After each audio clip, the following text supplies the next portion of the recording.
Hello friends, welcome to my YouTube channel. तो आज हम लोग बात करेंगे प्राण जनरेट को लेकर के।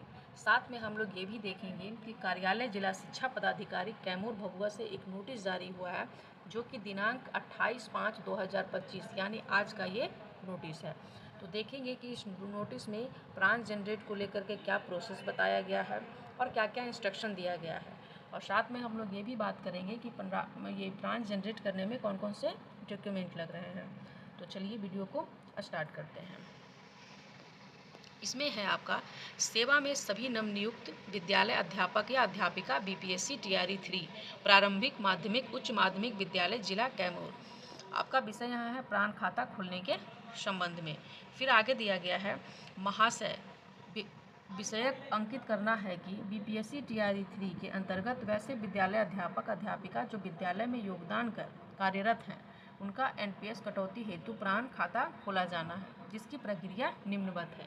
यहाँ पे आपको दिख रहा होगा कि यहाँ पे आपको ऑनलाइन प्राण जनरेशन प्रोसेस बताया गया है और ये आपका वेबसाइट का लिंक है जहाँ से आपका एनपीएस का रजिस्ट्रेशन होना है।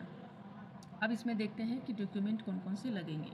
पहला जो आपका डॉक्यूमेंट है वो आपका है डीडीओ कोड, जो कि हर डिस्ट्रिक्ट का अलग होता है। दूसरा आपका है ट्रेजरी कोड। उसके बाद फिर आधार नंबर लगेगा, पैन नंबर लगेगा। उसके बाद फिर कैंसिल चेक या फिर पासबुक, फिर ईमेल आईडी, मोबाइल नंबर और फिर है आपका विद्यालय पदस्थापना पत्र और योगदान प्रपत्र। उसके बाद फिर यहाँ पे आपका प्रोसेस दिया गया है। प्रोसेस में यहाँ देखिए बताया गया है, यहाँ आपका देखिए वेबसाइट यहाँ दिया हुआ है आपका एनपीएस का। वहाँ पे जाके आपको रजिस्ट्रेशन करना है, फिर आधार देना है। उसके बाद गवर्नमेंट एम्प्लॉय सेलेक्ट करना है। उसके बाद फिर यहाँ पे रजिस्ट्रेशन करना है, यहाँ डीडीओ कोड दे करके। फिर ट्रेजरी कोड देना है आपको उसमें। उसके बाद फिर ओटीपी का वेरिफिकेशन करना है। ओटीपी में आपको ईमेल में एक ओटीपी आएगा और आपका एक मोबाइल नंबर पे आएगा। 2 ओटीपी वेरिफिकेशन होगा, मोबाइल नंबर और ईमेल दोनों पे। उसके बाद फिर आपका है fill bank and employment detail, मतलब बैंक और आपका एम्प्लॉयमेंट डिटेल आपको देना है। उसके बाद फिर आपका है नॉमिनी और स्कीम का डिटेल आपको भरना है।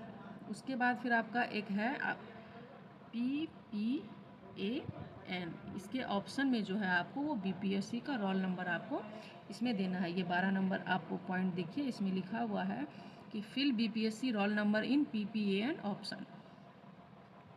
उसके बाद आपका आता है कि upload photo and signature, photo और सिग्नेचर आपका लगेगा। उसके बाद फिर है और भी डॉक्यूमेंट है यहाँ पे। फिर आपका है आधार, पैन, बैंक डिटेल, विद्यालय पदस्थापना पत्र और योगदान प्रपत्र। ये सब डॉक्यूमेंट जो है आपको वो अपलोड करना है उसमें। अब देखते हैं आगे नोटिस में क्या दिया गया है। ये तो आपका इतना डॉक्यूमेंट का ये हो गया। यहाँ पे यहाँ से आपको दिख रहा होगा, ये सब आपका जो है ये डॉक्यूमेंट का सब है जो जो आपका उसमें लगेगा। अब देखते हैं कि आगे नोटिस में क्या दिया गया है। आगे है कि वैसे विद्यालय अध्यापक जिनका पूर्व से प्राण संख्या उपलब्ध है, उनका प्राण संख्या डीडीओ कोड SGV 043334E पर शिफ्ट किया जाएगा। मतलब वैसे कैंडिडेट जो पहले से मतलब कहीं टीचर हैं, मतलब पहले से वो सर्विस में हैं टीचिंग लाइन में, और उनका प्राण बना हुआ है, तो उनके प्राण को फिर से जनरेट करने की आवश्यकता नहीं है। उनको बस डीडीओ कोड पे शिफ्ट कर दिया जाएगा जिस डिस्ट्रिक्ट में उनका ज्वाइनिंग हुआ है टीआरई 3 के थ्रू। आगे है साथ ही स्पष्ट करना है कि बिहार सेवा संहिता के संगत प्रावधान अनुसार वैसे कर्मी जिनकी जन्म तिथि माह के दूसरी तारीख और बाद में पड़ती है, उनकी सेवानिवृत्ति की तिथि 60 वर्ष की आयु होने पर माह की अंतिम तिथि को होगी। मतलब कहने का मतलब है वैसा कोई कैंडिडेट जिनका माह का या फर्स्ट वीक में 2 तारीख को जन्म तिथि है, तो वो क्या है 60 वर्ष पे जब वो रिटायर करेंगे तो उनका रिटायरमेंट जो है वो माह के लास्ट में यानी लास्ट वीक में किसी भी डेट में होगा। जैसे यहाँ देखिए दिया हुआ है कि जन्म तिथि 2/1/95 है और इनका रिटायरमेंट क्या दे रहा है 31/1/2055 बता रहा है। मतलब डेट ऑफ बर्थ जो है वो फर्स्ट वीक में है और रिटायरमेंट जब इनकी होगी तो जिस माह में होगी वो लास्ट वीक में होगी। अब आगे देखते हैं कि एवं जिन कर्मियों की जन्म तिथि माह की 1 तारीख में पड़ती है, उनकी सेवानिवृत्ति की तिथि 60 वर्ष की आयु होने पर पिछले माह की अंतिम तारीख को होगी। जैसे आप देख सकते हैं यहाँ पे 1/1/95 को अगर किसी का डेट ऑफ बर्थ है तो उसका जो रिटायरमेंट होगा वो कितना हो जाएगा 31/12/2054। आवेदन को पूर्ण रूप से सबमिट करने से पहले अपने बैंक खाता एवं IFSC कोड का मिलान अवश्य कर लें। साथ ही इसके प्रमाण के रूप में कैंसिल चेक या पासबुक की छाया प्रति अपलोड करना सुनिश्चित करेंगे। अतः उपरोक्त निर्देशों का अनुपालन करते हुए प्राण खाता हेतु आवेदन करना सुनिश्चित करें। यहाँ पे बताया गया है कि आप लोग को ये रिसीविंग के तौर पे जो आपको है, मतलब प्रमाण जिसको कहते हैं, उसके तौर पे आप लोग को क्या है, चेक बुक या फिर पासबुक का आपको ये जीरोक्स आपको अपलोड करना है वहाँ पे।